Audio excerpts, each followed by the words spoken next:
Good morning, everyone. Good morning, sir.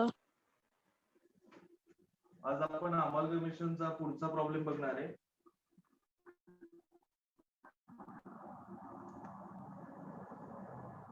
Following is the balance sheet.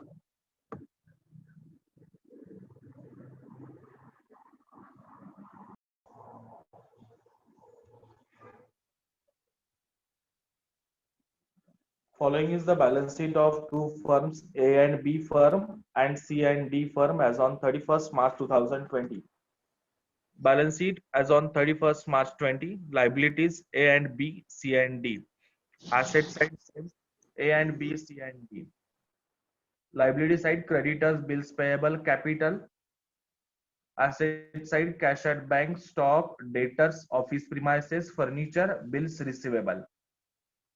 Next, the two firms decided to amalgamate their business as on 1st April 2020 on the following terms and conditions. First adjustment, goodwill of A and B is to be fixed at rupees 80,000 and that of C and D at rupees 1 lakh. Second, premises to be valued at rupees 6 lakh of A and B firm. Third, stock of A and B firm is to be written down by rupees 40,000 and that of C and D is to be written up by rupees 20,000. Provision for RDD to be created at 5% on debtors of both firm. Create reserve for discount at 5% on creditors of both firm. You are required to prepare revaluation account and partners capital account in the books of old firm and balance sheet in the books of new firm. सगळ्यांनी आता ही check करायचंय आपल्याला. त्या ठिकाणी जो problem आपण बघतोय त्याच्यामध्ये सगळ्यांनी प्रॉब्लेम बघितला का? आता मला तुम्हाला प्रॉब्लेम मी पीडीएफ फाईल पाठवलेला आहे.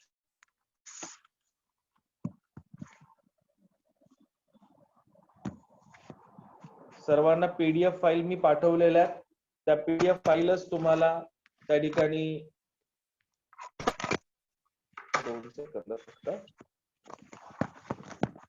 त्यातलेच हे सर्व प्रॉब्लेम आहेत. फर्स्ट,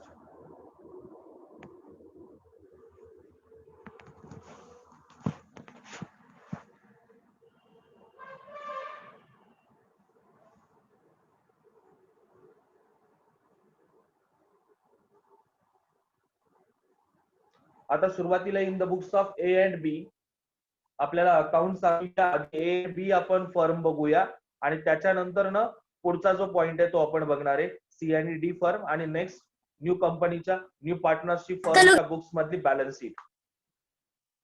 प्रॉब्लेम सॉल्व्ह करण्याच्या स्टेप्स या ठिकाणी मी काही दिलेल्या आहेत. फर्स्ट,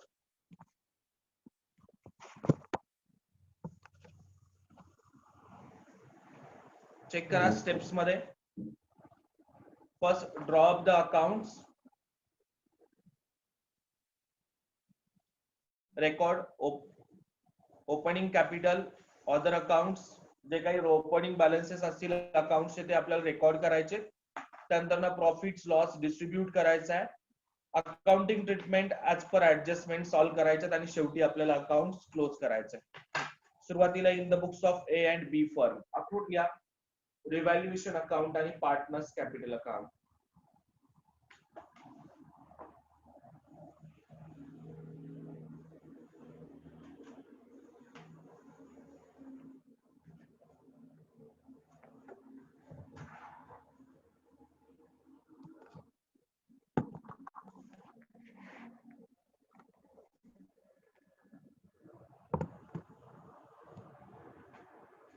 हाकून झालं सगळ्यांचा? कारण आपल्याकडे 40 मिनिटांमध्ये आज पूर्ण प्रॉब्लेम आपल्याला कंप्लीट करायचा आहे. आज आपण जास्त वेळ हे नाही करणार, वेळ नाही घालवणार. फर्स्ट, सुरुवातीला पार्टनर्स कॅपिटलचे ओपनिंग बॅलन्सेस ब्रॉट डाऊन करून घेऊया आपण. चेक करा balance sheet. Partners capital 5 lakh आणि 2 लाख. पार्टनर्स कॅपिटलच्या क्रेडिट साइडला या ठिकाणी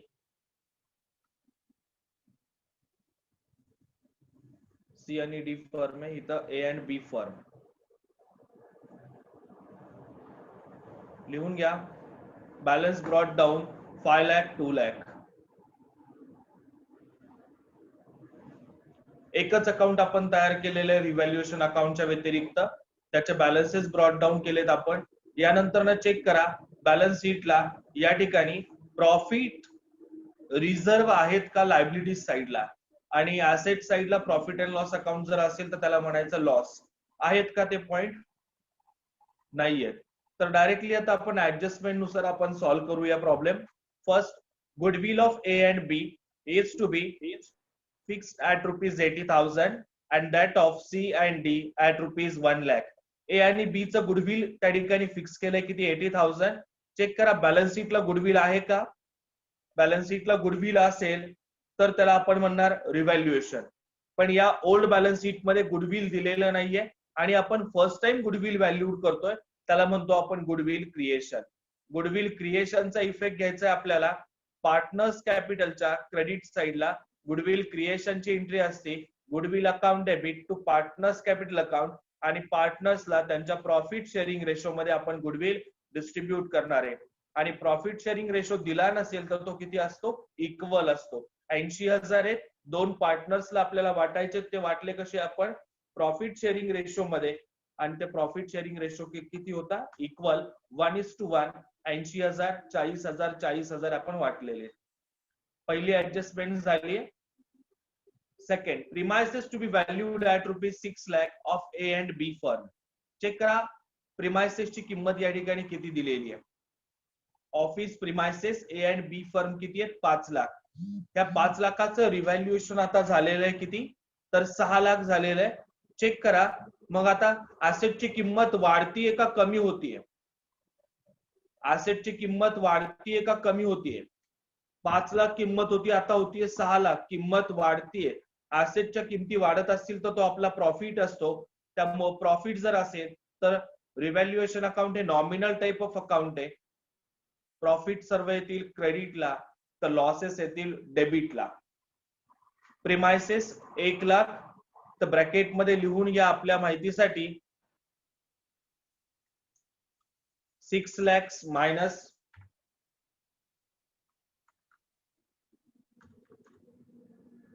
5 lakh.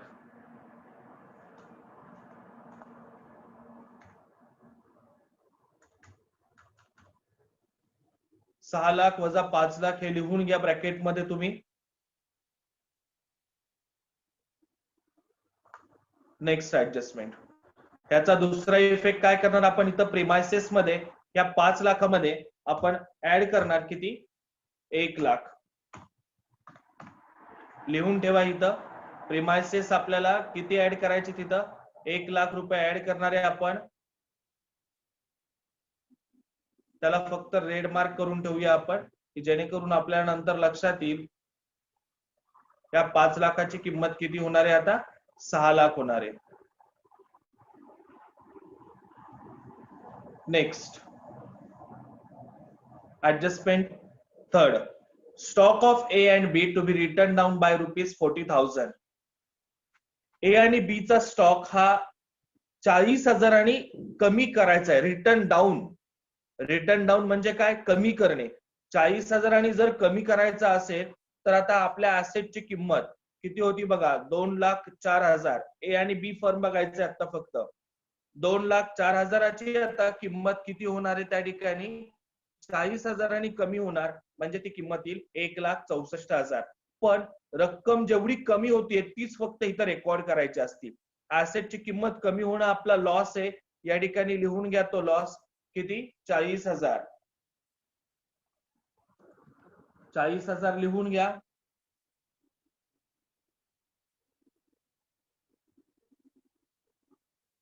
लिहिले का 40,000? Next point. याचा दुसरा इफेक्ट कुठे होणार? बॅलन्स शीट मधून आपण इथं काय करणार? 40,000 मायनस करायचे आपल्याला. ए पहिल्या ह्याच्यातून ए आणि बी फर्मचे किती? 40,000 मायनस करायचे. नेक्स्ट पुढची ऍडजस्टमेंट. तोच पॉइंट बघा पुढं, that of C and D to be written up by 20,000. त्याचा विचार आपण नंतर करूया. Next, a provision for RDD to be created at 5% on debtors of both firm. दोन्ही फर्मच्या डेटर्स वरती 5% RDD क्रिएट करायची आहे. डेटर्सची किंमत बघा, ए आणि बी फर्मची किती आहे? 1,50,000. या 1,50,000 आपल्याला किती टक्के घ्यायचे आहेत? तर 5% घ्यायचे आहेत. 1,50,000 5% काढा आणि ते या ठिकाणी लिहून घ्या.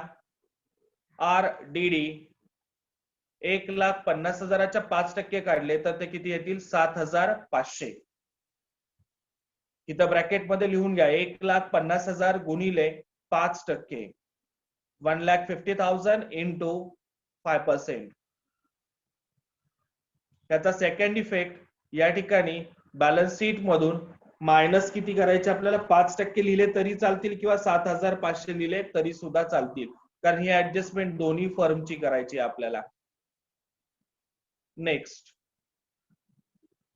पुढची adjustment, create a reserve for discount at 5% on debtors on sundry creditors of both firm.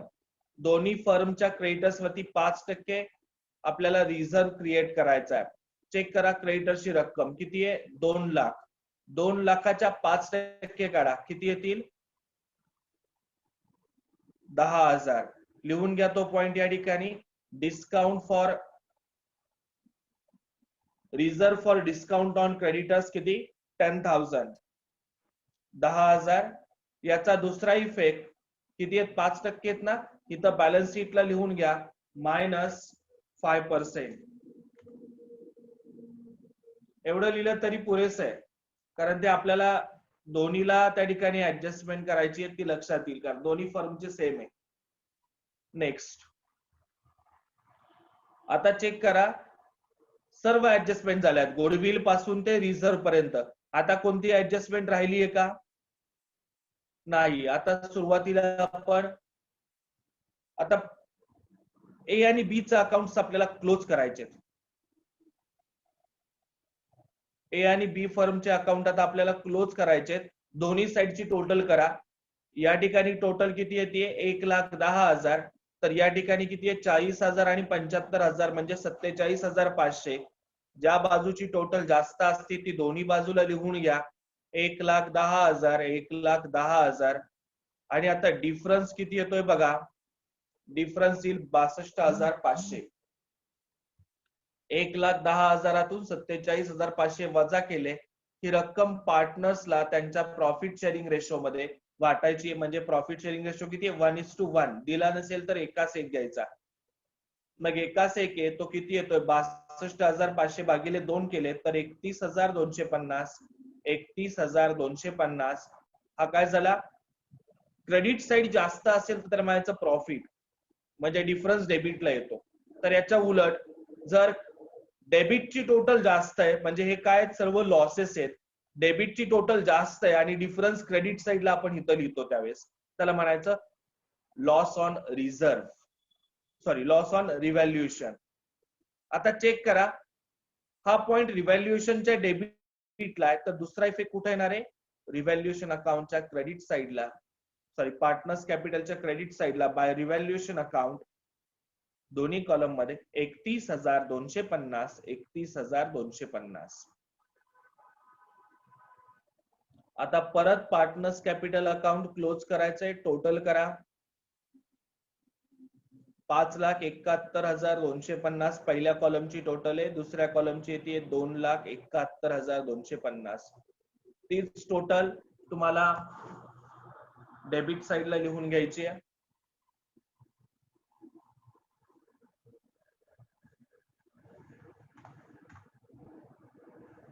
आणि जो काही डिफरन्स येतोय तो ट्रान्सफर करायचा आपल्याला कुठे? न्यू फर्म अकाउंटला. आता हे सर्व झालेलं आहे ए आणि बी फर्मचं. सेम याच पद्धतीने सी आणि डी फर्मच्या ऍडजस्टमेंट आपल्याला सॉल्व्ह करायच्या. नेक्स्ट, सी आणि डी फर्म रिव्हॅल्युएशन अकाउंट आणि पुढचा अकाउंट कोणता असणार आहे? पार्टनर्स कॅपिटल अकाउंट सी आणि डी आखून घ्या.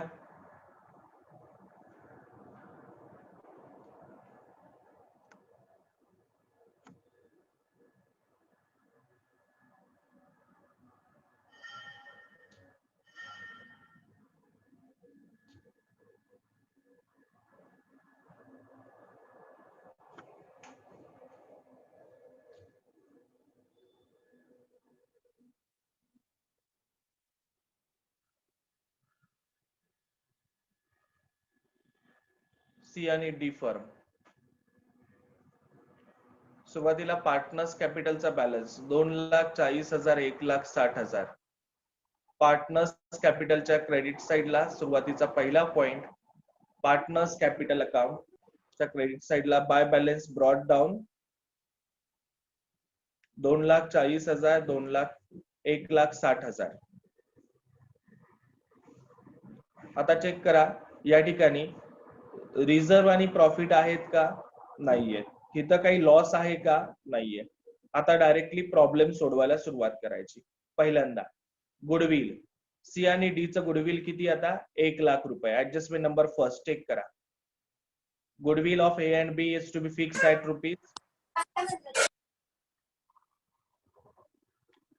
₹80,000 and that of C and D 1,00,000. 1,00,000 goodwill fix केलेलं आहे. 1,00,000 गुडविलचं या ठिकाणी बॅलन्स शीटला गुडविल आहे का? नाहीये. नसेल तर त्याला काय म्हणायचं? Goodwill creation. गुडविल क्रिएशनचा इफेक्ट पार्टनर्स कॅपिटलच्या क्रेडिट साइडला बाय गुडविल अकाउंट आणि गुडविलची जी रक्कम आहे ती पार्टनर्सला त्यांच्या प्रॉफिट शेअरिंग रेशो मध्ये आपल्याला वाटायची आहे. 1,00,000 रुपये प्रॉफिट शेअरिंग रेशो मध्ये म्हणजे एकाच एक रेशो मध्ये वाटा 50,000 50,000.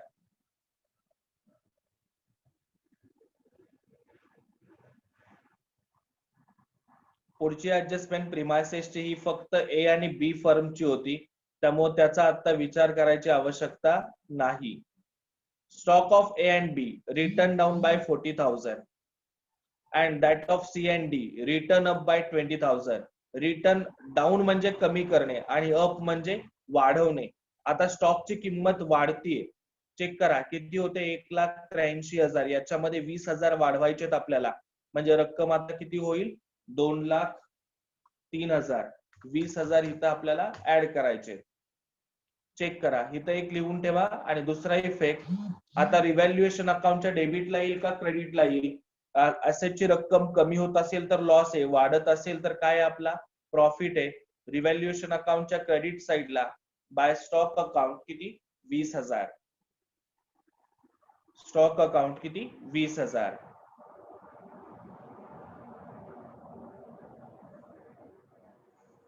पुढची adjustment provision for RDD to be created at 5% on debtors of both firm. Check करा डेटर्सची किंमत किती आहे 2,00,000. 2,00,000च्या 5% काढा. 2,00,000च्या 5% काढा. किती येतील 10,000. 2,00,000च्या 5% काढा. किती येतात ते 10,000 येतात ते. नेक्स्ट याचा दुसरा इफेक्ट कुठे करणार आपण? बॅलन्स शीटला मायनस करणार. तो आपण मगाशी लिहिलेला आहे, कारण ए आणि बी फर्मची पण ऍडजस्टमेंट केली आहे तीच सेम सी आणि डी फर्मची करायची. Next last point discount for creditors create करायचा आहे. किती 5%. सेम मगाशी केली तशीच ऍडजस्टमेंट. 3,00,000च्या 5% काढा. 10% काढले किती आले 30,000 आले. बरोबर आहे ना? 30,000 10%चे, मग निम्मी 5%ची रक्कम त्याच्या निम्मी म्हणजे किती 15,000. Discount for creditors. लायबिलिटीची रक्कम कमी होणं आपला प्रॉफिट असतो, त्यामुळे रिव्हॅल्युएशन अकाउंटच्या क्रेडिट साइडला डिस्काउंट ऑन क्रेडिटर्स ब्रॅकेट मध्ये लिहून घ्या 3,00,000 गुणिले 5% किती 15,000. सर्व ऍडजस्टमेंट आपल्या झालेल्या आहेत. आता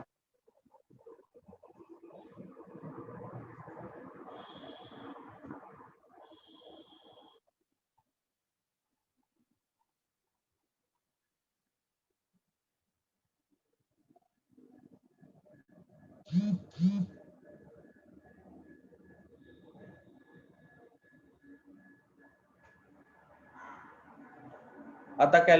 चेक करा क्रेडिट साइड आणि डेबिट साइड टोटल करा.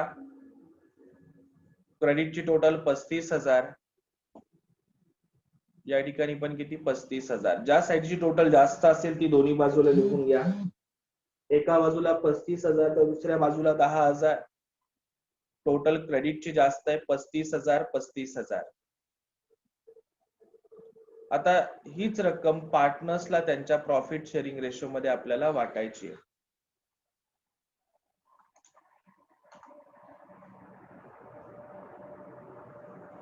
पार्टनर्स कॅपिटल अकाउंट 35 मधून 10 गेले, राहिले 25. 25,000 दोघांनाही वाटा. सी आणि डी 12,500 12,500. रिव्हॅल्युएशनच्या डेबिटला तर दुसरा इफेक्ट पार्टनर्स कॅपिटलच्या क्रेडिट साइडला बाय रिव्हॅल्युएशन अकाउंट 12,500 12,500.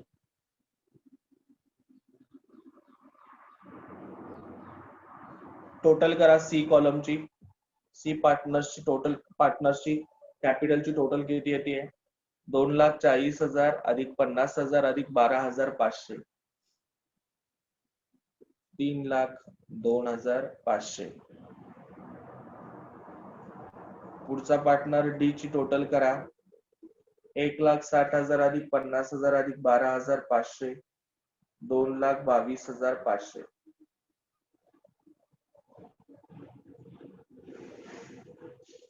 फीज डेबिटला लिहून घ्या आणि हा डिफरन्स न्यू पार्टनर्स न्यू फर्मला ट्रान्सफर करायचा. तो न्यू फर्म अकाउंट 3,02,500 2,22,500. आपलं ओल्ड फर्मचं सर्व अकाउंटिंग झालेलं आहे.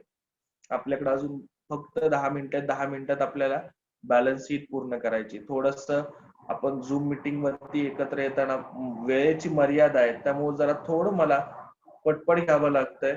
याचं रेकॉर्डिंग केलेलं आहे मी. रेकॉर्डिंग हे लेक्चर संपल्याच्या नंतर ना आज थोड्या वेळात मी तुम्हाला पाठवून देईन परत.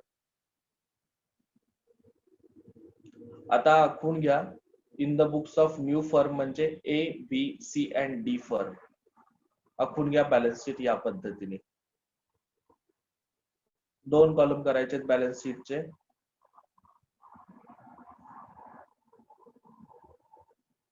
बॅलन्स शीटला लायबिलिटी साइडला amount assets amount balance sheet वरती लिहून घ्या in the books of new firm.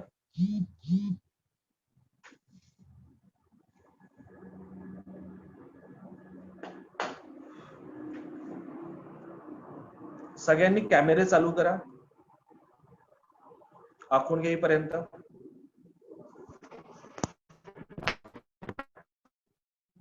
वही कोणीही लेक्चर कारण अकाउंट लक्षात नाही.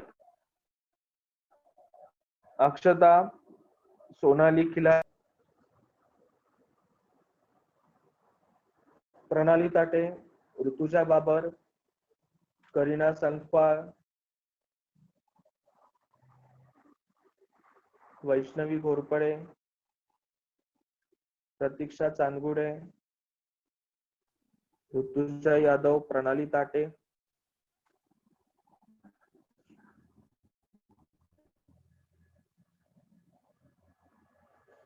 चालेल, चेक करा आता.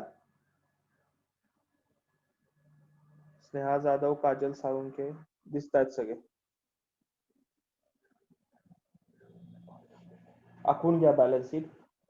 आता 1 बाय 1 आपण बघूया. ऍसेट साइड ज्या ऍडजस्टमेंट केल्या त्या ऍडजस्टमेंट सगळ्या आपल्याला ऍसेटच्या किमती वाढवायच्या कमी करायच्या दोन्ही करायचे.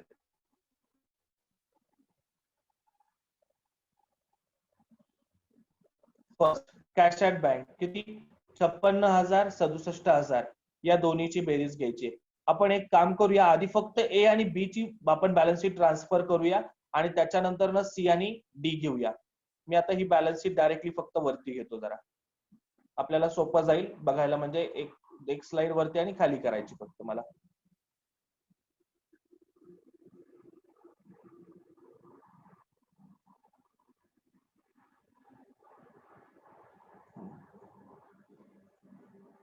कॅश ॲट बँक किती 56,000 लिहून घ्या इथं पहिला पॉइंट. कॅश ॲट बँक ए आणि बी फर्म,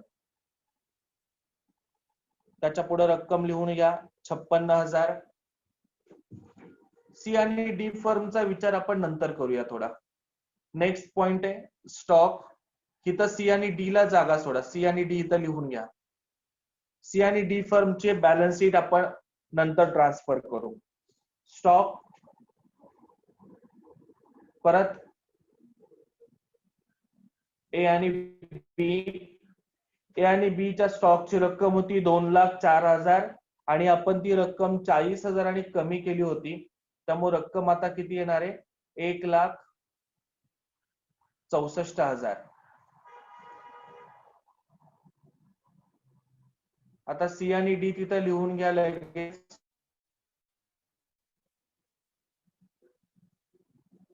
सी आणि डी चा बॅलन्स शीट बाकीच्या अमाऊंटचा विचार आपण थोडा नंतर करूया. आता फक्त आपण एकच घेणार आहे ए आणि बी फर्म. डेटर्स परत ए आणि बी फर्मची रक्कम लिहून घ्या 1,50,000.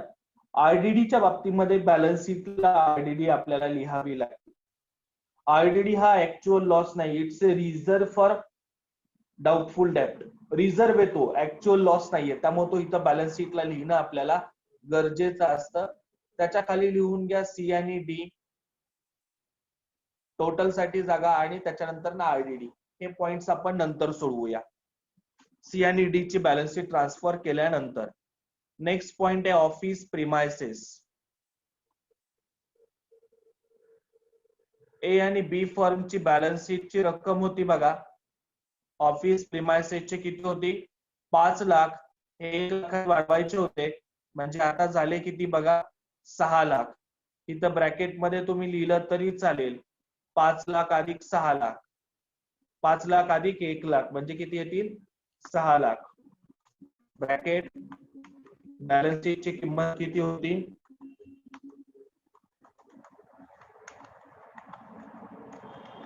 5 लाख, त्याच्यामध्ये प्लस 1 लाख ऍड केले म्हणजे किती येतील 6 लाख. त्याच्यानंतर ना सी आणि डी इथं लिहून घ्या लगेच, त्याची रक्कम नंतर विचारात घेऊ आपण.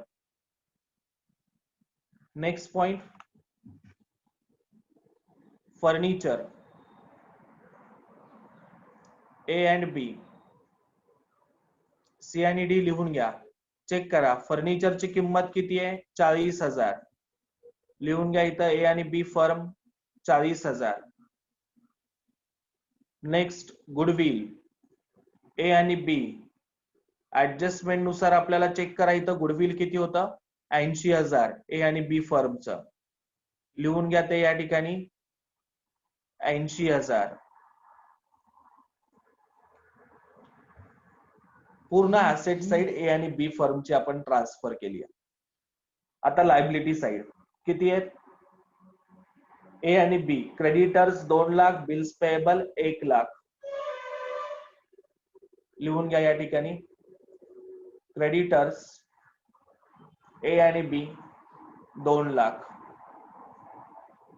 जर आपण डिस्काउंट देत असेल, जसं आयडीडीचा आहे सेम तसंच आहे, discount for reserve for discount on creditors हा सुद्धा ऍक्च्युअल लॉस नाही, त्यामुळे तो बॅलन्स शीटला लिहावा लागतो. तो रिझर्व केलाय, बाजूला काढून ठेवली रक्कम ती. त्याचा विचार आपण नंतर करू पुढचा, कारण दोन्हीचा रिझर्व सारखाच आहे, तो एकत्रच लिहावा लागतो आपल्याला. Bills payable A and B firm 1 lakh.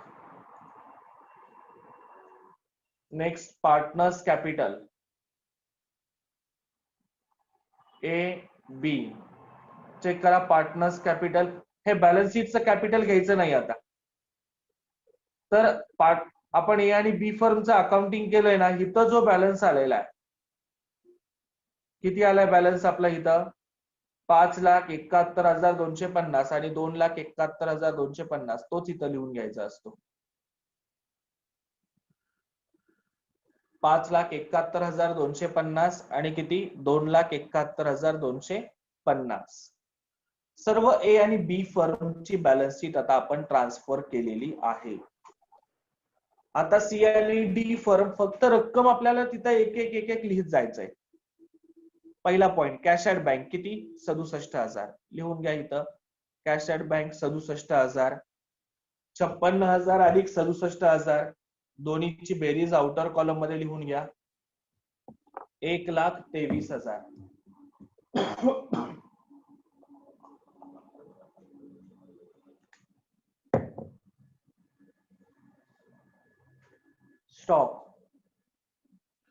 स्टॉकची किंमत 20,000 आणि वाढवायची होती. बॅलन्स शीटला किती आहे बघा 1,83,000.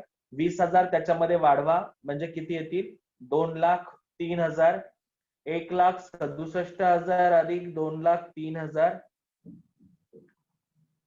64 आणि 3 67 आणि हे किती 1 आणि 2 3 म्हणजे 3,67,000 उत्तर येईल इथं. नेक्स्ट डेटर्स 2 लाख लिहून घ्या इथं. सी आणि डी च्या पुढे डेटर्स किती 2 लाख. या दोन्हीची बेरीज इनर कॉलम मध्येच घ्यावी लागणार आहे आपल्याला. इनर कॉलम मध्ये का घ्यायची कारण याच्यावरती आरडीडी आहे ना आणि आरडीडी जी केलेली असते ती आपल्याला बॅलन्स शीटला लिहिणं बंधनकारक आहे. त्यामुळं आपण जसं यांच्या ऍडजस्टमेंट मध्ये 40,000 वजा केले इथं 20,000 ऍड केले तसं इथं करत नाही आपण. तर आरडीडी हा रिझर्व्ह आहे त्यामुळे तो आपल्याला बॅलन्स शीटला लिहिणं गरजेचं आहे. 5% काढा 3,50,000 किंवा दोघांचीही आयडीडीची बेरीज एकत्र केली तरी चालते. एकाची 7,500 आणि दुसऱ्याची 2 लाखावरती 10% परत 10,000 वजा करून आउटरला रक्कम लिहून घ्या. 3,50,000तून 17,500 गेले. रक्कम राहतीये किती शिल्लक आपल्याकडं 3,32,500. ऑफिस प्रिमायसेस किती रक्कम आहे 1 लाख. सी आणि डी फर्मचे ते 1 लाख लिहून घ्या. 6 लाख अधिक 1 लाख अशी टोटल किती येतील 7 लाख. फर्निचर चेक करा फर्निचर किती आहे. सी आणि डी फर्मचा 2 लाख लिहून घ्या इथं 2 लाख. 40,000 अधिक 2 लाख टोटल किती येईल 2,40,000. लास्ट पॉइंट गुडविल ऍसेट साइडचा ऍडजस्टमेंट मध्ये दिला होता आपल्याला. गुडविल किती दिलाय सी आणि डी चा 1 लाख लिहून घ्या या ठिकाणी. गुडविल 1 लाख आणि अशी टोटल गुडविलची आउटर कॉलम मध्ये किती येईल 1,80,000. 80,000 अधिक 1 लाख 1,80,000 आउटरला टोटल लिहून घ्या.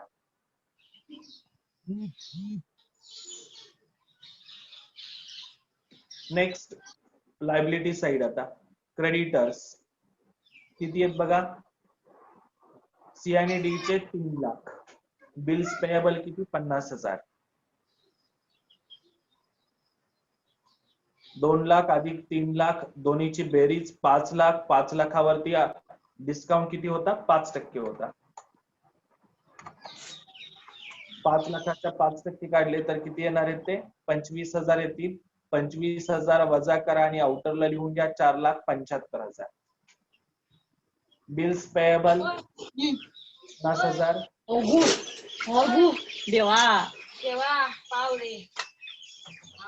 अक्षय पवार माइक म्यूट करा.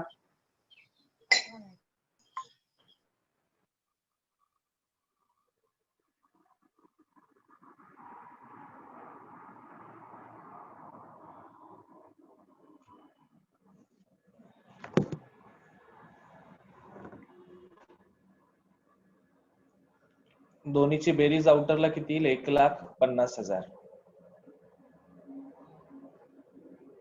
आता फक्त पार्टनर्स कॅपिटल सी आणि डी च फर्मचं आपण अकाउंटिंग केलंय त्याच्यामध्ये कॅपिटल किती होतं शेवटी इथं 3,02,500 आणि 2,22,500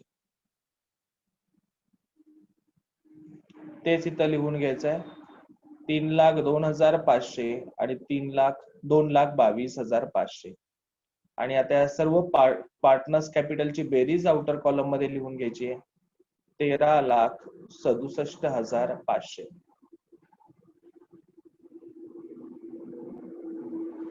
आता फायनली दोन्ही साइडची टोटल करा. ऍसेटची बेरीज किती येते बघा, 19,92,500. तर या ठिकाणी बेरीज किती येते, 19,92,500.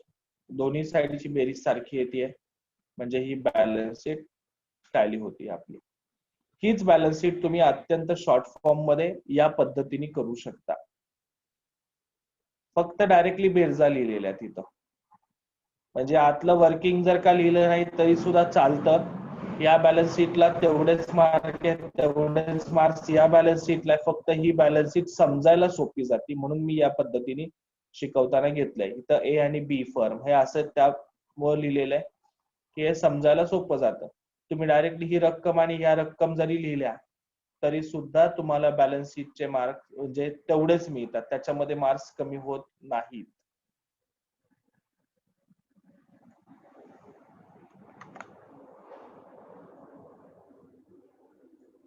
फक्त मी आता ज्या बोल्ड रक्कम केल्या तेवढ्याच लिहिल्या तरी सुद्धा चालतात. तशीच ही शॉर्टकट म्हणजे थोडक्यात असलेली बॅलन्स शीट ही दिलेली आहे तुम्हाला करून मी. फक्त मेन अमाऊंट आहे, बायफर्केशन त्याचं लिहिलं नाही तरी सुद्धा चालतं.